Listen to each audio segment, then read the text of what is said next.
Hi, this is Roslynn Eve again. Yes, and we are talking lines. I thought, okay, let's go to Google. Let's look at scenery. See, I put in scenery paintings here at the top, and that's where and then I clicked on images, and this is what I got. Okay, so we're going to be looking at lines and the effect of lines, the importance of lines in an image, and what you're doing with them. Okay, so let's look at the first image. We're just doing random images here. And you can see that this line is basically, the lines here are cutting the image in half. You can see that the lines are going in a multitude of different directions. You can see lines in the sky. And lines on an angle like this create a feeling of action. You can see little lines, white lines in the water to create movement. And you can see the line that's the edge of the sun or moon. And you can see lines in the rock formations. Okay, so the lines are having a large impact. Like, most people don't even really pay attention to lines. So isn't this interesting that we're looking at the effect of lines in an image? Okay, so you can see that there's the line of the water, and it's going in an L shape. And that's a really dominant line because look at how massive, how thick, wide the line is. So it creates a bigger impact than little tiny fine lines do. Look at the line of rocks. Look at the line of flowers. Again, the line of flowers. It's got lines of texture in there, eh?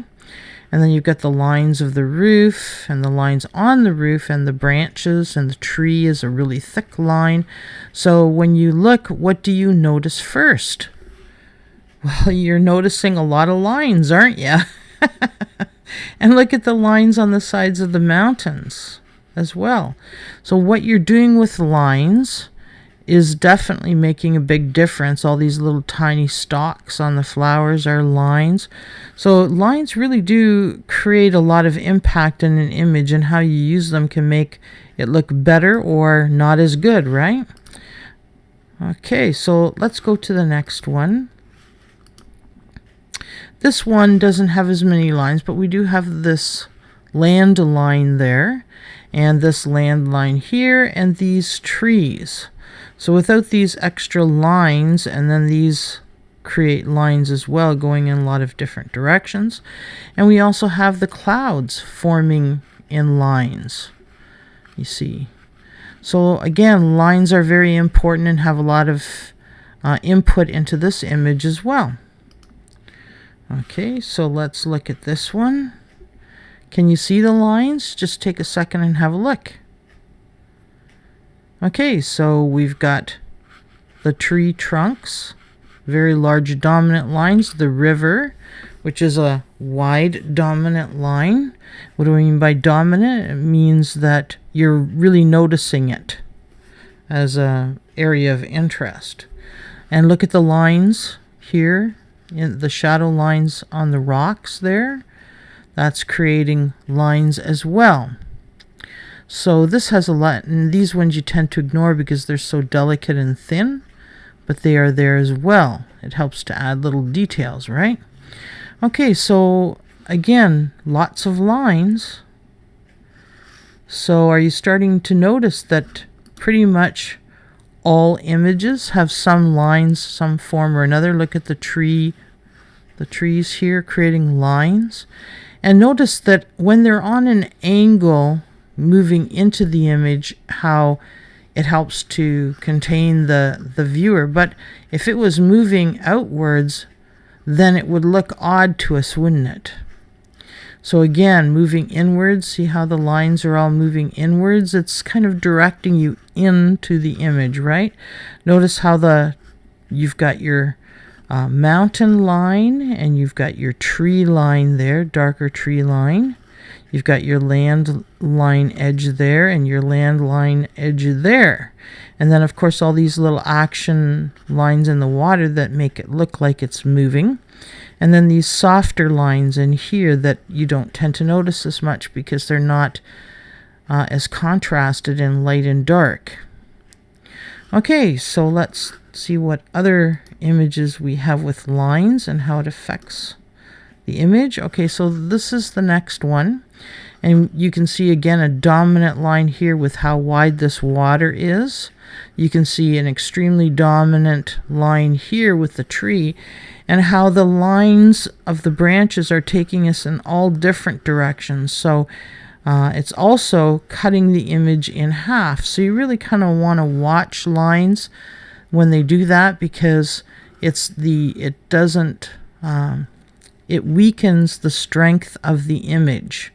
So it's much harder to have a good image when you've got lines doing things like that. So you've got a line here helping to cut it into a big piece, and you've got a big line here.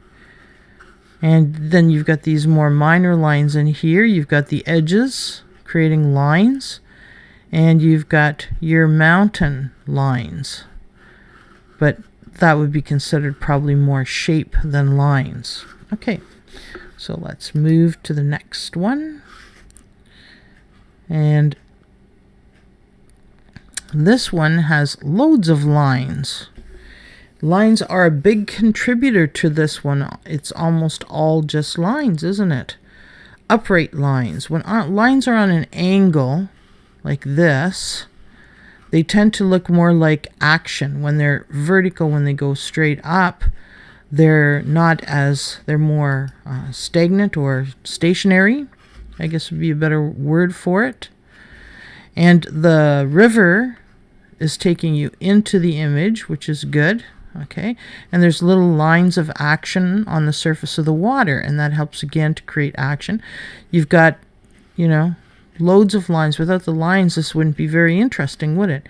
But we do have color, which creates interest and other things going on, like a feeling of texture and stuff. But right now we're focused on lines and what lines are doing. So let's look at this one. And you can see that there's lots of lines in this. There's the line of the sun. There's the lines all coming up here with the grass. This is a big line across the bottom, and you can see all these lines of branches coming out and spreading out into the image, and the lines of the birds. So there's lots of lines contributing to this one too. So the point of this is to try to get you guys to pay more attention to what your lines are doing. Do you like what your lines are doing? Are they adding excitement and interest to your image, or are they creating havoc? I just had to get that word in there. Are they creating problems, competitions of ingredients and different things like that? So lines can be adding to or taking away from an image. This one you can see is dominant in lines too. There's lots of lines. There's this line here of the water. There's the falls there. There's this road going through here. You can see the lines on the rocks is helping to create texture. You can see the lines or edges of the eyes, and you can see the lips. So the lines here is creating a double image. So they're using lines in more of a unique way. Okay. And this one, well, you can see there's lots of lines here, but they're not dominant. They're not where you want to look first in the image. So this is more dominant here. Now there is the lines of the person's legs and the line of the arm, but this is almost more shape rather than lines. But you do get all these little action lines here to create content within the image as well. Okay, so let's move to the next one. And look at this one. Wow, this is a very dominant tree. You notice color and lines first thing in the image. That's all it's mostly made of. We do have some shapes there, but it's mostly line. Okay?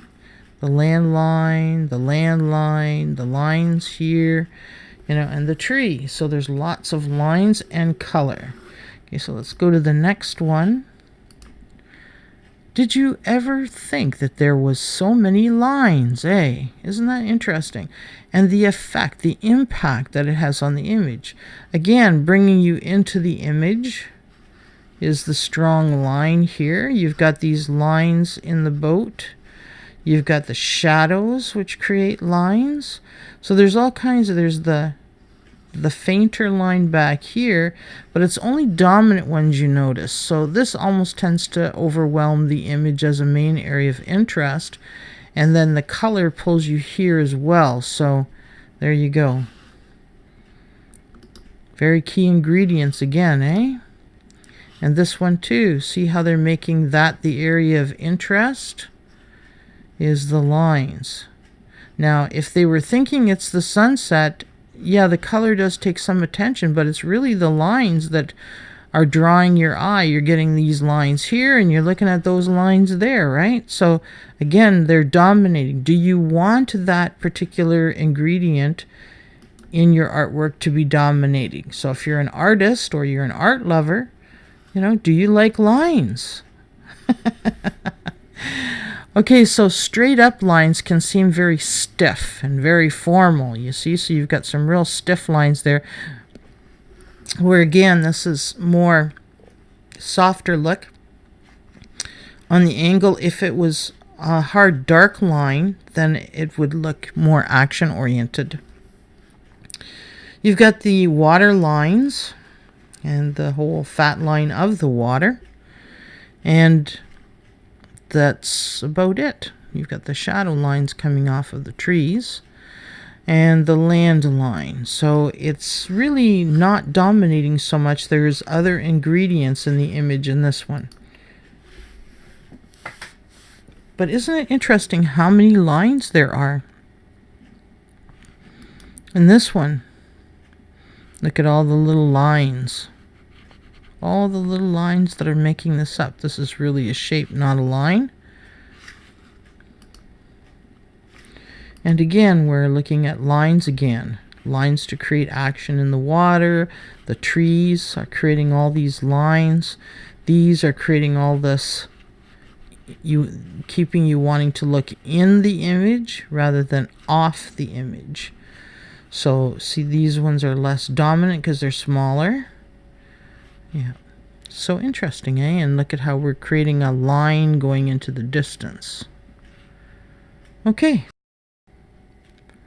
So that was everything that I wanted to cover on lines. I just want you guys to be more aware of lines, especially the artists. For the art lovers, well, you'll be able to determine whether you like lines or not in the recipes of art. And for the artists, watch what your lines are doing. Is it adding to the image or is it taking away from the image? So you'll have to determine that. And this is, of course, my page if you want to find me. Also, if you want to find my book on the 40 ingredients that artists can use to make their images more strong and memorable, my book is called The Art Advantage, and I do sell the email PDF version download from there. 265 pages. So it is considerably more expensive to print all those color photos and stuff. The Amazon books do have a printed version that you can buy, or like I said, my email download. Okay, and this is my email.